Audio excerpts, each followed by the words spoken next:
সর্বকালে সর্বোচ্চ স্বৈরাচার ফ্যাসিস্ট হাসিনা ভারতে পলায়নের মধ্য দিয়ে তার রাজনৈতিক না শুধু তার ব্যক্তিগত পতন হয়েছে আমি মনে করি। পাশাপাশি আমরা যদিও প্রচন্ড শীত, আমরা সুদীর্ঘ 17টি বছর রাজপথে আন্দোলন সংগ্রাম উপস্থিত ছিলাম। ইভেন কি আমরা পুলিশি হয়রানি থেকে শুরু করে আইন শৃঙ্খলা বাহিনীর জুলুম নির্যাতন স্টিম রোলের মধ্যে থাকার পরেও আমরা এই রাতের অন্ধকারে আমরা দেখা গেছে ক্ষেত খামারে আমরা দাঁড়িয়ে থেকে আমরা এই আন্দোলনকে মোকাবিলা করছি। আমরা কাজেই আমরা 17 বছর যেভাবে আন্দোলন সংগ্রাম মাঠে উপস্থিত আন্দোলন পরিচালনা করছি, ওই তুলনায় এই শীতটা আমাদের কাছে অনেক তুচ্ছ মনে হয়।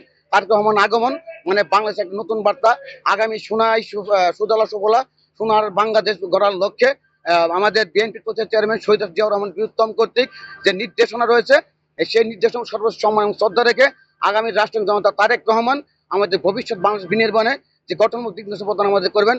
আমরা জাতীয় দল বিএনপি জাতীয় নির্বাহী কমিটির সহ সাংগঠনিক সম্পাদক, জামালপুরের গণমানুষের নেতা, আমাদের সকলের সর্বজন শ্রদ্ধেয় এই সদর 5 আসনের আমাদের প্রিয় মানুষ জনতা অ্যাডভোকেট হামিদুল হাসান মাহমুদের নেতৃত্বে আমরা রাজপথ থেকে শুরু করে সকল পর্যায়ে আমাদের সর্বাত্মক উপস্থিতি আমরা নিশ্চিত করবো ইনশাল্লাহ।